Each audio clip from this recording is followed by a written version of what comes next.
Oremos a nuestro Dios. Señor, en esta hora venimos delante de ti, buscando, Señor, tu dirección en nuestras vidas, Padre.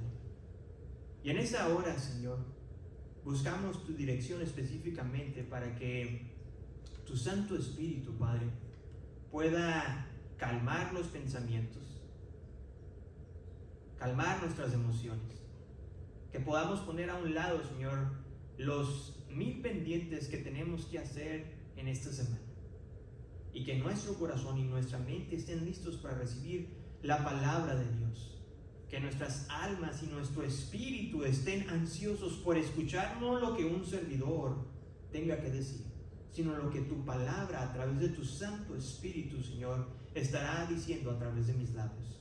Mi Dios, obra en la vida de cada uno de nosotros, y que tu palabra nos desafíe en esta mañana, como también nos conforte, Señor, si hay pesar en nuestra vida. En el nombre de Jesús oramos. Amén, Señor, y amén. Una misión incompleta es el título de este mensaje. Y permíteme preguntarte lo siguiente: ¿alguna vez te has propuesto el terminar algún libro, el leer un libro desde el principio hasta el final, o quizás el aprender algún idioma? ¿Alguien de aquí? Definitivamente creo que la gran mayoría de nosotros hemos hecho eso. O quizás empezar una vida más saludable, ya sea el comer mejor o agregarle a nuestra rutina el ejercicio. El entusiasmo por empezar nos animaba a ejercitarnos, o nos animaba a continuar. No por nada, cuando hablábamos de nuestros planes, la gente se emocionaba de escucharnos, e incluso nos admiraba por nuestra determinación de cumplir dicha misión. Seamos sinceros, cualquiera de nosotros quizás en algún momento hemos estado en esta éxtasis o en esta emoción, porque no nos podemos olvidar de los primeros días cuando nos pusimos estos objetivos. Pues podíamos ver cómo las páginas del libro estaban avanzando y casi llegábamos al final. Veíamos cuando nos subíamos a la báscula, estábamos por poco a llegar a ese peso tan anhelado y deseado, porque el objetivo se estaba cumpliendo. Es más, muchos de nosotros nos empezamos a comportar o sentir como los agentes del cambio, y avisábamos y proclamábamos a toda la gente que nos viera y que imitara nuestra determinación. Pero un día, sin saber exactamente qué fue lo que pasó, ya sea por el cansancio del trabajo o los problemas familiares o simplemente la pereza de aquel día, te diste el lujo de no leer el capítulo que te tocaba, o quizás de salir a correr o de preparar esa comida saludable. Te sentiste mal por unos momentos, pero te justificabas diciendo que mañana lo ibas a ¿qué? Lo ibas a hacer. Mañana lo hago. Pero ese fue exactamente tu error, porque los siguientes días empezaste a decir la misma justificación: mañana lo haré. Y con el pasar del tiempo, el libro que estabas leyendo se empezó a empolvar. Los tenis que habías comprado para salir a correr ya no se utilizaban, y la nevera se empezó a llenar de nuevo de alimentos procesados. Aquello que en algún momento empezabas a disfrutar se convirtió en una carga. Aquella meta había pasado una vez más a la lista interminable de misiones no cumplidas en tu vida. Y esta es exactamente la historia del pueblo de Israel, donde Dios les había prometido una tierra fértil, y donde incluso ya era dada por el Señor, pero quien simplemente les requirió guardar de su pacto, obedecer, para verse beneficiados de cada una de las promesas que Dios había dicho. Sin embargo, la desobediencia y la rebeldía de los israelitas hizo que fracasaran ambos en su misión. Y es aquí donde empieza nuestra historia En el versículo 1, algo que nos debe de llamar mucho la atención es como el libro de Jueces comienza con la siguiente frase. Dice, después de la muerte de Josué. Para aquellos quienes quizás tengan algún conocimiento, resulta que después de Moisés se nos dice que no se levantó ningún otro líder.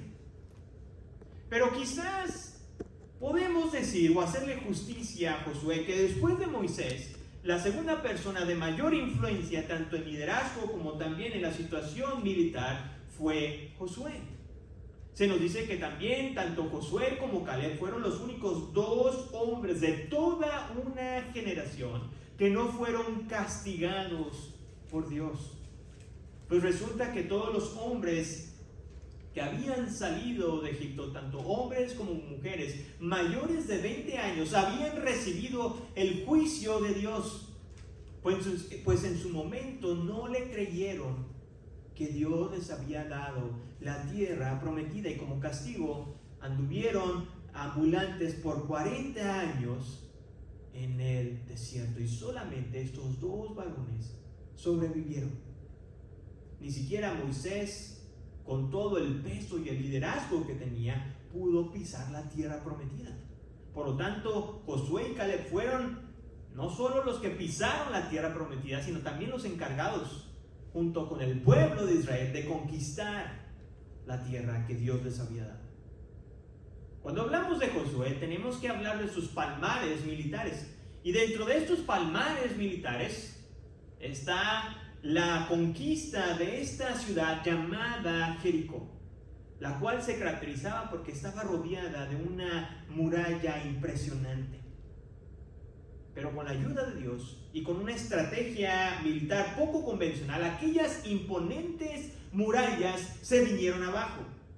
Pero escúcheme bien, Josué era un hombre como tú y como yo. Y como algún día nos llegará la muerte, así también a este varón le llegó la muerte. Se dice que la elegía es un recurso literario donde la persona expresa su dolor por el fallecimiento de una persona. No sé cuándo fue la última vez que estuviste en algún servicio fúnebre, pero podrás recordar que en ocasiones alguna gente pasa adelante y empieza a expresar los sentimientos de agradecimiento y de reconocimiento hacia la persona que acaba de fallecer. Esa elegía obviamente es mucho más estrecha cuando hay una relación mayor con la persona que acaba de descender, porque se va a resaltar con mayor facilidad las virtudes de las personas. Ahora imagínate si esto es con una persona normal, corriente como tú y como yo, ahora con un héroe nacional, con alguien que fue un testigo ocular del poder de Dios cuando lo sacó al pueblo de Israel de Egipto, y de un militar exitoso como lo fue Josué. Por lo tanto, aquellos quienes somos los lectores, esperaríamos que al menos el primer capítulo se tratara o se le diera en honor una elegía a este varón militar. Pero para nuestra sorpresa, la elegía de Josué fue demasiado corta y se resume en una frase. Dice, después de la muerte de Josué. Y es todo lo que se dice de este varón. La pregunta es, ¿había algo que decir sobre Josué? Seguramente sí. Sin embargo, el libro de Jueces es un constante recordatorio que solamente hay un Salvador y un héroe en esta historia. Y ese es nuestro Dios. Porque el hombre se tambalea, pero Dios permanece firme. El hombre planea, pero Dios ejecuta. Porque el hombre fracasa, pero Dios nunca falla. Y esto nos lleva a nuestra primera lección de esta historia en el libro de Jueces, que en un mundo caído como el nuestro, todos los hombres son villanos. Solamente Jesús es el único Salvador y héroe en esta historia. Debemos de darle gracias a nuestro Dios por hombres y mujeres que han fungido un rol de un Josué en nuestra vida, porque quizás sus vidas nos han alentado a seguir caminando en el camino de justicia, donde las palabras de estos hombres y mujeres en algún momento confrontaron nuestro pecado. Así que, amado hermano o hermana que hoy estás aquí, si aún esa persona está viva, no esperes a que fallezca para agradecerle lo que Dios ha hecho a través de ella en tu vida. Muéstrale tu gratitud. Pero tengamos cuidado que nuestra admiración hacia esa persona nunca nos lleve a la idolatría. Porque este caballero o esta dama en tu vida también es un pecador. Es una persona que, al igual que tú y yo, está en este proceso de santificación. Más bien, fija tus ojos en Cristo. Busca refugio en lo divino, en nuestro Dios, y no en el refugio humano.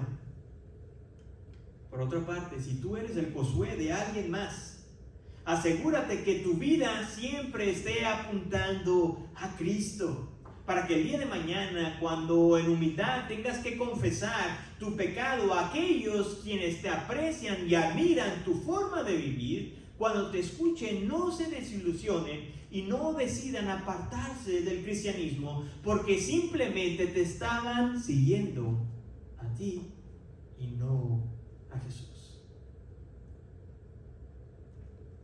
Amados hermanos, desconocemos en este libro de Jueces y en sí en la Escritura si realmente el pueblo de Israel hizo duelo por Josué como lo hizo por Moisés. Al menos en Moisés se nos dice en Deuteronomio capítulo 34, versículo 8, que el pueblo de Israel lloró por este líder llamado Moisés alrededor de 30 días. Pero lo que sí sabemos es de que después de que murió Josué, el pueblo de Israel buscó la dirección del Señor. Aunque Dios ya les había prometido y les había dado la tierra, y hasta este punto Josué la había conquistado y la había repartido entre las tribus, entre las 12 tribus, Israel todavía tenía que luchar para desplazar a los habitantes que estaban en aquella tierra dada por Dios.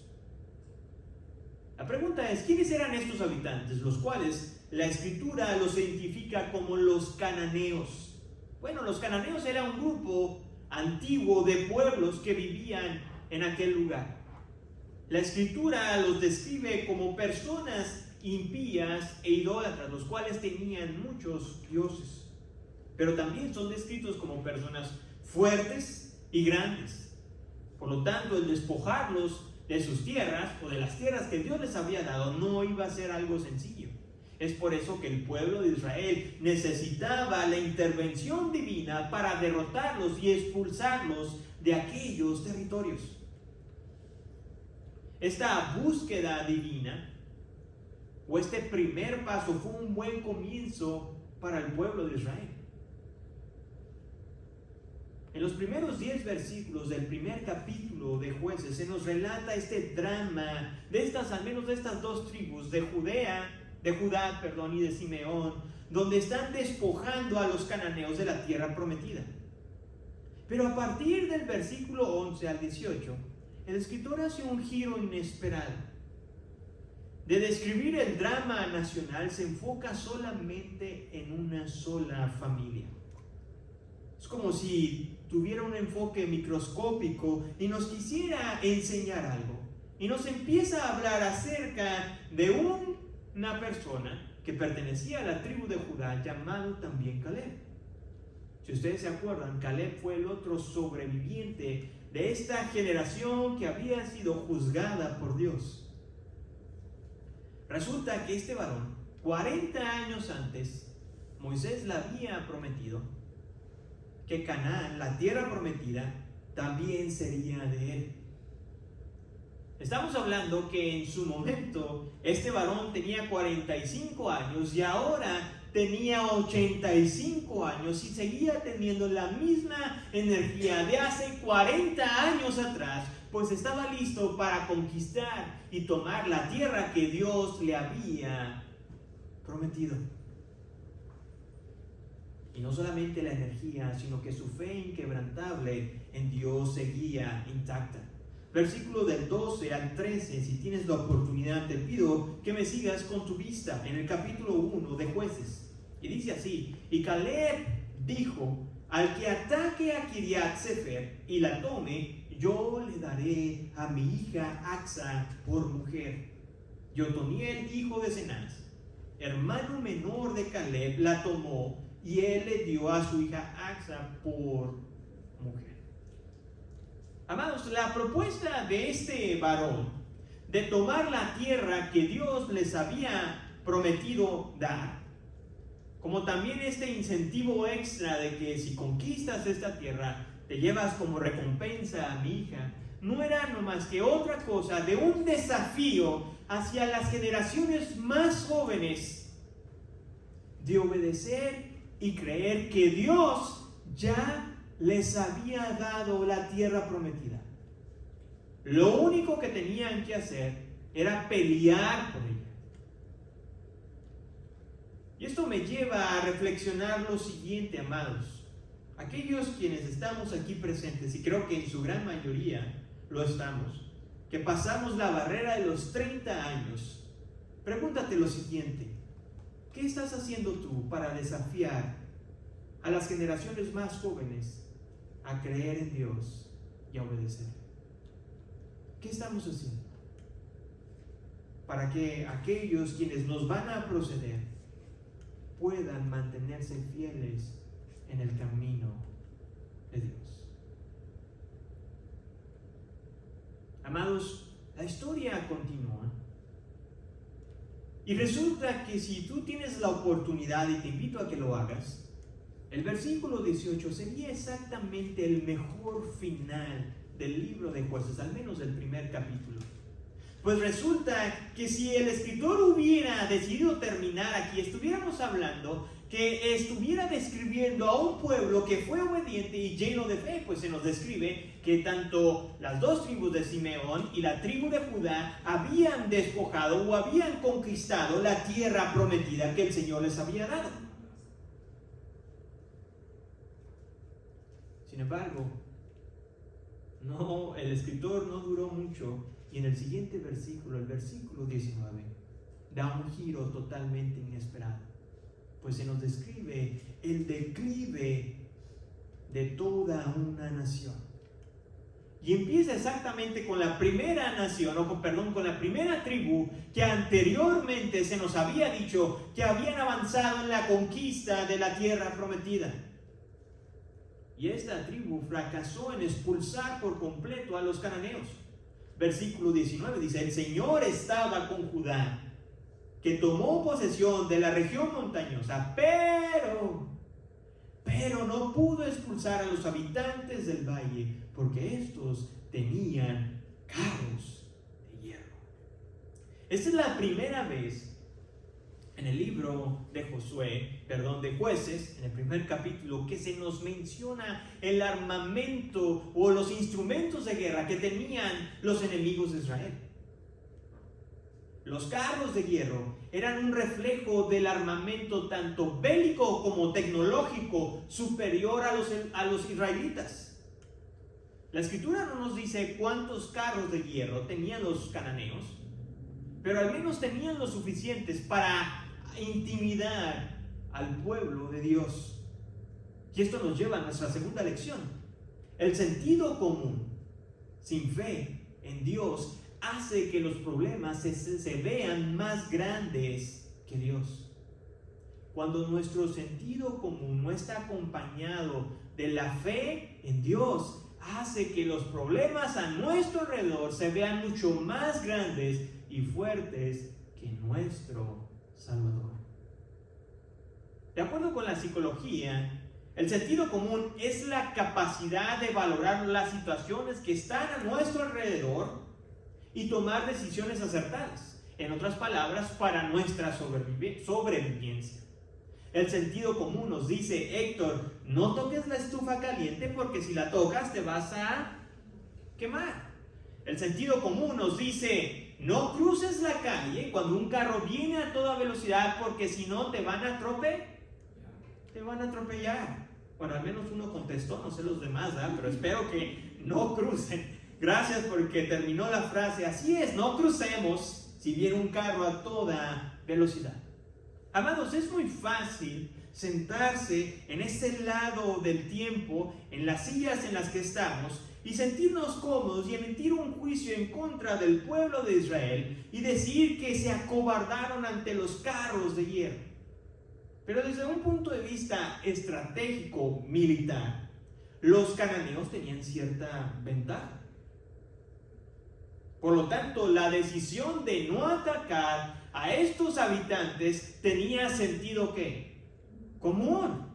Tenía un sentido común. Pero el problema está que cuando nuestro sentido común no está acompañado de la fe en Dios, empezamos a tomar decisiones incorrectas.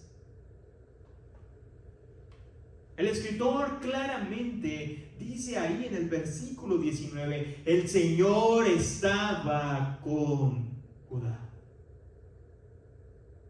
El Señor estaba con Judá. Este era el mismo Dios que los había libertado de la nación más poderosa en su momento, de Egipto. Este fue el mismo Dios que durante 40 años había proveído de agua y de alimento para toda una nación. Pero en aquel momento, los israelitas se enfocaron más en los carros de hierro y no en el omnipotente Dios. Y esto nos debe llevar a preguntarnos lo siguiente, amados. Cuando las dificultades vienen a tu vida, ¿dónde pones tu mirada? ¿En los problemas o en Dios? En el versículo 21 hay una situación interesante. Pues hay un efecto dominó de misiones incompletas. Esta fue la primera tribu, Judá, quien aparentemente había logrado ciertos avances, pero después del 21 en adelante vemos una situación de desastre que va empeorando conforme avanzamos en nuestra lectura hace unos momentos atrás. Versículo 21, la primera parte solamente dice así, pero los hijos de Benjamín no expulsaron a los jebuseos quienes vivían en Jerusalén. Hermanos, ninguna de las tribus de Israel expulsó en su totalidad a los habitantes de aquellas tierras que Dios les había dado. Por el contrario, el autor nos informa que a duras penas el pueblo de Israel pudo doblegar a los cananeos. Algunos los hicieron a trabajos o los pusieron en trabajos forzados, pero aún así seguían habitando en la tierra que Dios les había dado. Otros agravaron su pecado. Otras tribus hicieron algo mucho peor, pues no solamente no los expulsaron, sino que finalmente dijeron, bueno, pues vamos a convivir o vamos a vivir dentro de ellos. Y eso fue exactamente el peor error de Israel, que trajo muchas consecuencias, de las cuales en las próximas 13 semanas vamos a estar viendo cómo esas consecuencias afectaron la vida de los israelitas. Hermanos, la opresión y la esclavitud de otras naciones en la vida del pueblo de Israel en este periodo de jueces fue utilizado por Dios como una forma de juicio contra el pecado de su pueblo. Y esto nos lleva a nuestra tercera lección en esta historia. Somos dominados por el pecado, no por una pésima estrategia, sino por nuestra falta de fe en el poder de Dios. Amados, cuando el pecado te domina, no es porque el pecado es más fuerte que tú. El pecado te sigue dominando porque tienes una falta de fe en el poder de Dios. al punto que algunos cristianos han llegado a creer que pecados tales como la pornografía, el odio, la gula, la pereza o el miedo son parte de su vida. Es parte de la vida del creyente, pero la falta de dominio propio sobre estos pecados se debe por la mediocridad espiritual de la cual ellos se han conformado vivir. Amados, déjame decirte que la mediocridad espiritual es tan contagiosa como peligrosa. Porque en ocasiones podemos escuchar y ver de otras personas que viven algún pecado similar o dominados por algún pecado que tú y yo tenemos, o quizás otros pecados, y que han vivido su vida de esa manera. Por lo tanto, concluimos que el tener algún pecado en nuestra vida o ser dominados por ella es la regla o es algo normal para el creyente. Pero gracias a Dios por lo que escribió el apóstol Pablo en el libro de Romanos, capítulo 8, versículo 9, y dice de esta manera: pero ustedes no están dominados por su naturaleza pecaminosa, son controlados por el Espíritu. Sí, el Espíritu de Dios vive en ustedes. Amados, esta es la excelente noticia de que no hay y no debe de haber ningún pecado en nuestra vida que nos domine, porque el Espíritu de Dios, el mismo Dios que hace miles de años atrás libertó a un pueblo, es el mismo Dios que habita hoy en nosotros y que nos ha dado esa libertad en Cristo Jesús. Porque mientras que Israel fue incapaz de conquistar la tierra prometida para disfrutar las promesas de Dios, escúchame bien, Jesús fue capaz de conquistar la muerte para que tú y yo podamos disfrutar de las promesas de Dios.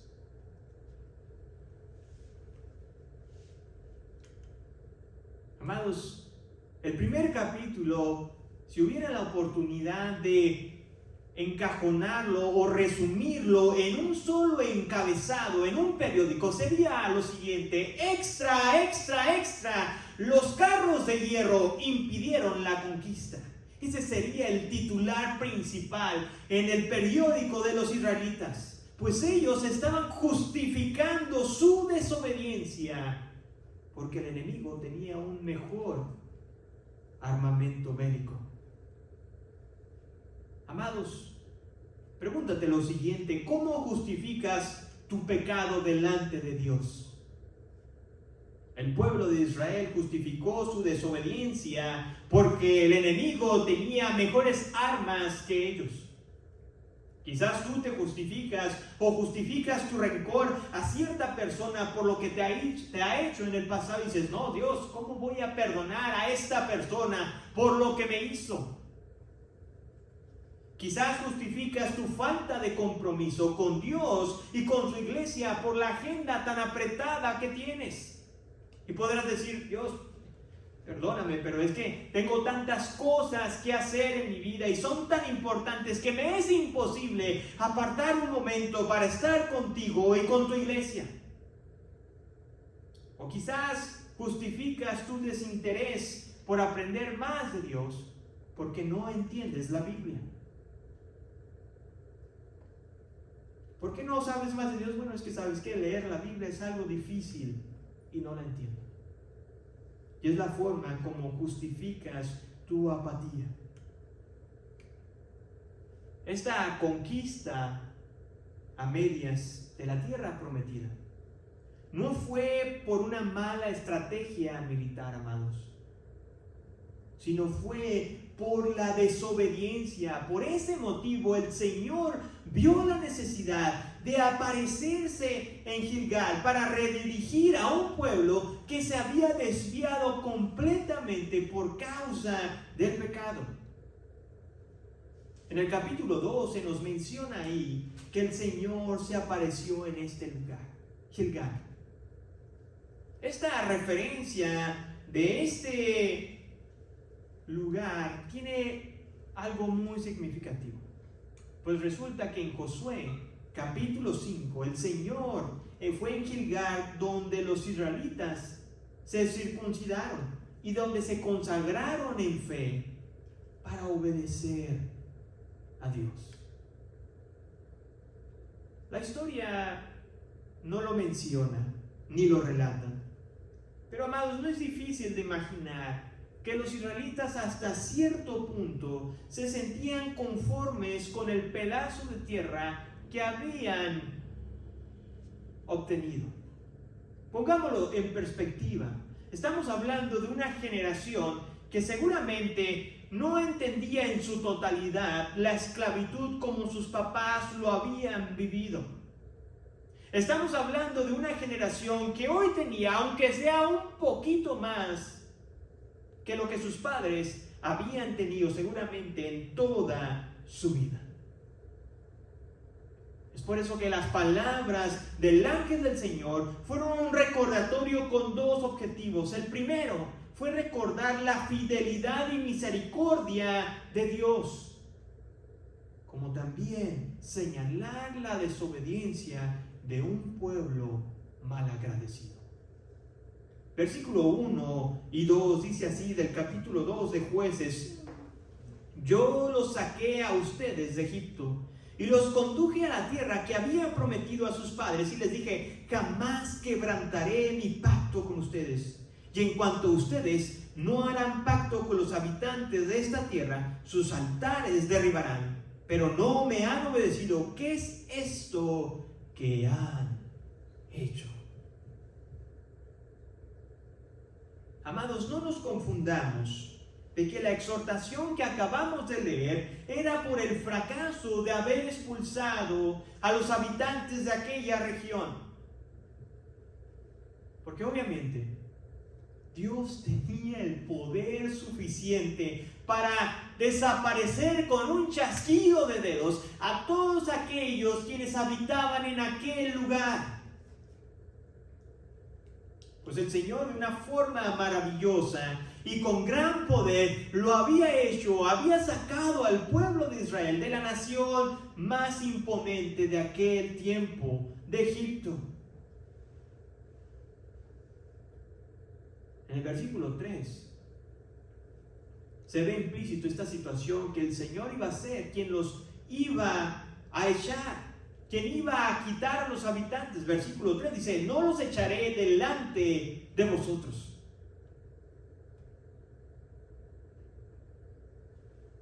La verdadera acusación que se estaba haciendo en aquel momento hacia el pueblo de Israel fue su rebelión, el haber hecho tratados de paz, el haberse relacionado con los cananeos. Hermanos, en ningún momento tratemos o creamos o queramos creer que Dios es esta clase de líder militar que va dirigiendo una campaña imperialista donde simplemente extermina por completo a las naciones por un capricho. No lo es así. Un escritor llamado Timothy Keller, quien hizo un devocional sobre este libro, dijo lo siguiente: que el propósito de limpiar Canaán de los ídolos era para que Israel se mantuviera fiel al pacto de Dios. El dejar con vida a estos habitantes en aquel territorio solo iba a causar que el pueblo de Israel le diera la espalda a Dios y terminara adorando a los dioses paganos de aquellas naciones. Y esto fue exactamente lo que pasó con el pueblo de Israel. La voluntad de Dios ya había sido revelada al pueblo. Versículo 3 dice así: por lo cual también dije: no los echaré delante de ustedes, sino que serán como espinas en su costado, y sus dioses les serán lazo para ustedes. El escritor nos dice que una vez que el ángel del Señor pronunció estas palabras, hubo llanto y tristeza en el corazón de los israelitas, a tal punto que el dolor fue tanto que se nos dice que aquel lugar lo llamaron Boquim, que significa los llorones.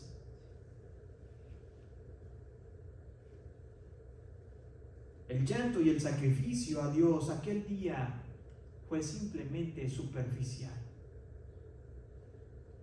Pues a través del libro de Jueces vamos a ver cómo el pueblo de Dios volvería a rebelarse en contra de su Señor.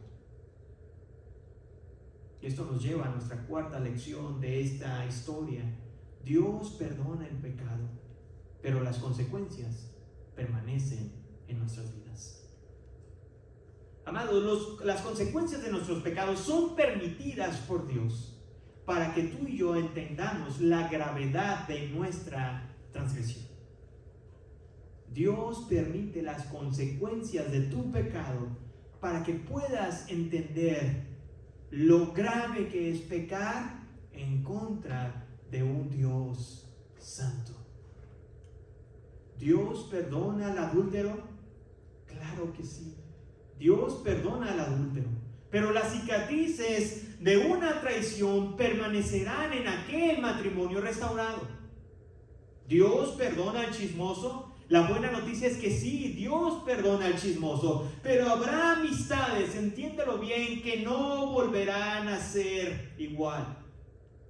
¿Dios perdona al ambicioso? Por supuesto que Dios perdona a aquel que su corazón se desvive por las riquezas, pero permíteme decirte que el tiempo o el mal tiempo invertido en acumular jamás podrá ser regresado.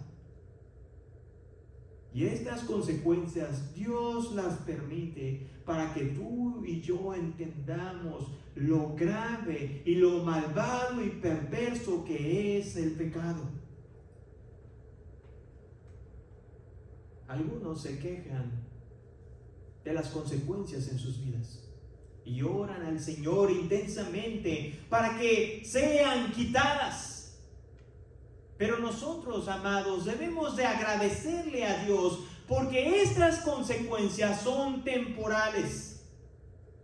Pues llegará el tiempo en el que tú y yo estaremos en su presencia y toda consecuencia a causa de nuestro pecado finalmente será quitada. Esa es nuestra esperanza. Israel se lamentó y lloró por el juicio de Dios, pero tristemente siguió pecando en contra del Señor.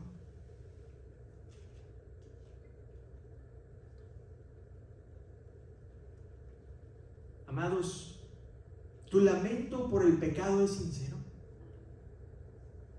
¿Realmente te duele el pecar en contra de este Dios santo?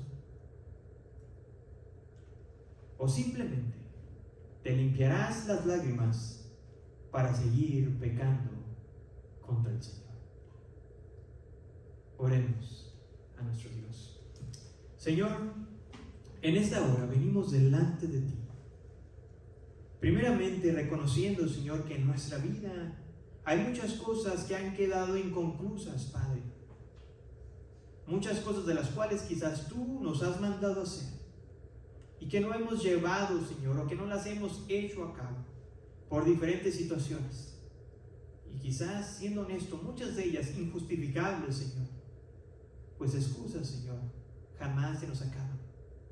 Y en esta hora, Padre, te agradezco, porque a pesar de nuestra incompetencia y de nuestra incapacidad de llevar las cosas o las misiones que tú nos has dado por hacer, te agradezco, mi Dios, por tu Hijo, quien finalmente pudo llevar a cabo la obra que ninguno de nosotros podía haber logrado, y es el perdón de nuestros pecados y la reconciliación con nuestro Padre Celestial.